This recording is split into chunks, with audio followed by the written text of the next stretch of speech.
You've no doubt heard someone say, "Oh, I'm allergic to everything." Well, tonight we introduce you to a woman who literally is. And for 29-year-old Johanna Watkins, it means a life lived in isolation.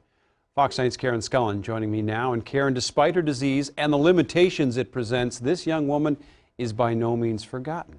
Absolutely. Randy, it's called mast cell activation syndrome. And it has left Johanna Watkins basically allergic to everything: food, chemicals, toothpaste, the outdoors, sunlight, and most people, to name just a few. This has forced Johanna and her husband to adopt a unique lifestyle that keeps her alive, but it also includes an amazing support group. Tucked away upstairs in this Minneapolis home, behind sheets, behind plastic, with no sunlight, might be the brightest, most alive person you may never see, except via Skype. And so I'm ready to, face what that day brings, and that helps put the truth in my heart.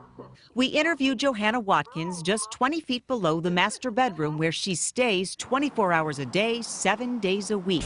Except for a few doctor and ER visits, which are quick and painful, she hasn't left the room in about a year. She has a disease that makes her allergic or react to just about everything, including the scent of most people. One of them, her husband. I can't get too close. I can't hug her safely. I can't hug her without hurting her. Exposure to Scott and her endless other sensitivities can kill her. So while he sleeps in a downstairs bedroom, Scott Watkins also works tirelessly to keep his wife safe. So we've just done the best we can to seal a space within a home.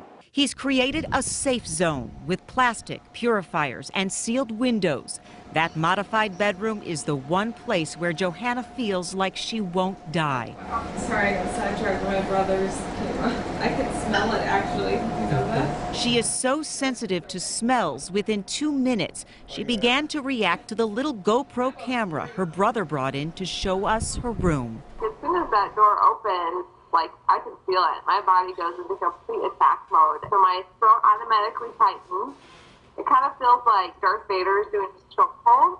Every day, Johanna wakes up and prays. She makes her bed, reads a few psalms, sends emails, talks on the phone, prays for others, and for strength.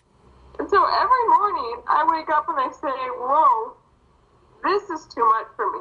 This is too hard for me. I can't do this. And then I hear God say, you're right, but I can. And so the only way that I keep a positive spirit is by the grace of God.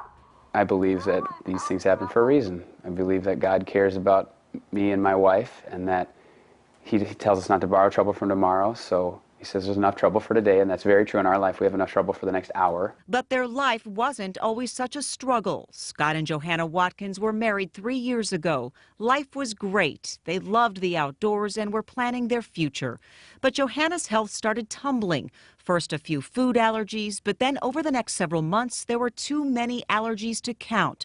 Her reaction, everything from coughing, dizziness, passing out, nausea, hives, bone pain, to life-threatening anaphylaxis.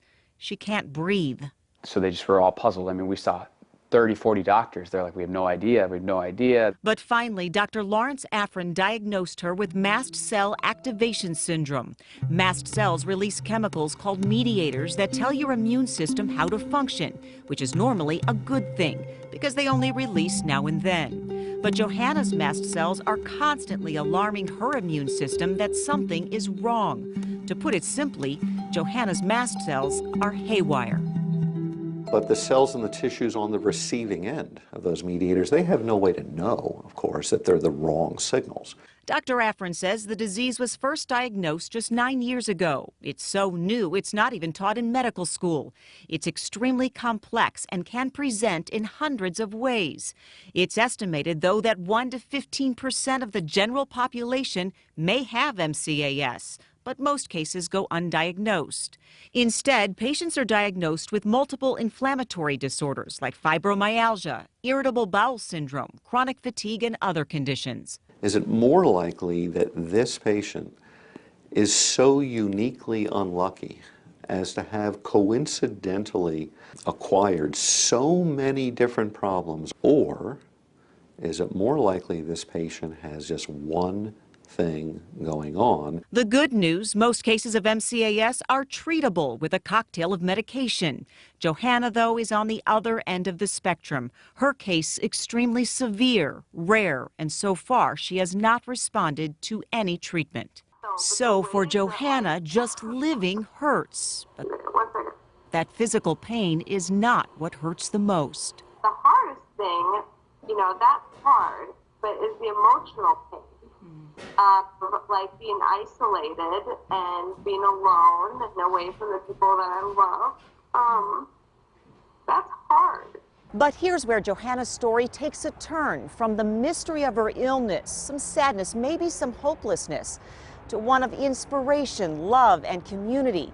You see, this house where the Watkins are staying doesn't belong to Scott and Johanna, but rather Dan and Lucy Olson. Johanna was Elizabeth's first grade teacher when she got very, very sick, and they also lived a block away, so we were close to them as neighbors. The Olsons invited the Watkins to move in for a bit while they figured out a new safe living situation. And they are people that have served others for so many years, and they've hit a place where they have really needed the support of others, and so I think it feels like the tables have turned. Over that year, Johanna's condition worsened. She had to move into the Olsons' master bedroom.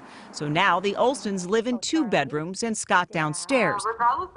But the biggest adjustment may have come when Johanna became so sensitive to odors, all odors. The Olson family actually had to stop cooking and eating inside their own home.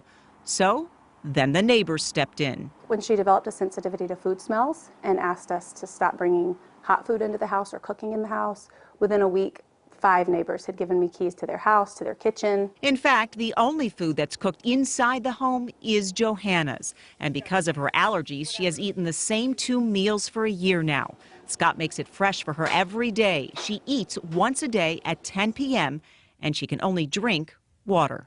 To see him carrying her food up and putting it through the door, night after night, coming home to cook for hours, the special food that keeps her alive, I think it has made the children feel brave. But soon, Scott hopes to make dinner in the home he is renovating. He will have an apartment for himself upstairs. Johanna will have her own safe haven downstairs. And in another amazing show of love, it's volunteers who are making the new house a reality. And just wanting to find a way to serve and help them, because it's definitely a situation where they need as much help as they can get. And Johanna is always aware of the love that surrounds her.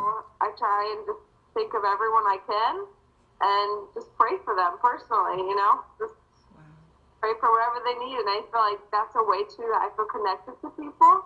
And she spends a lot of time thinking about who to thank and often posts it online. And I just want to say thank you from the bottom of my heart, because it's helping to save my life.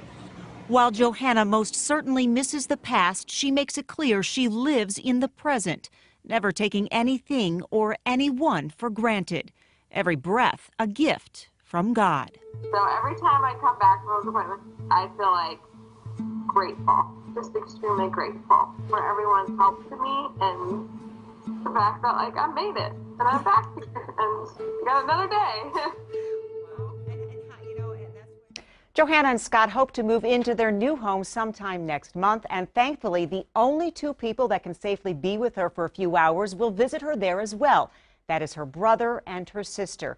Again, this disease is fairly new. There's a 1.5 year wait to get in to see Dr. Afrin at the U, as he is one of just a few in the world treating this disease. And kind of a side note, Scott does what he does in addition to being a 2nd grade school teacher, so to say he's busy is an understatement. Just an amazing couple, a great love story, and incredible community. And we do have a link to their GoFundMe site on our website if you'd like to help out. Randy? Boy, what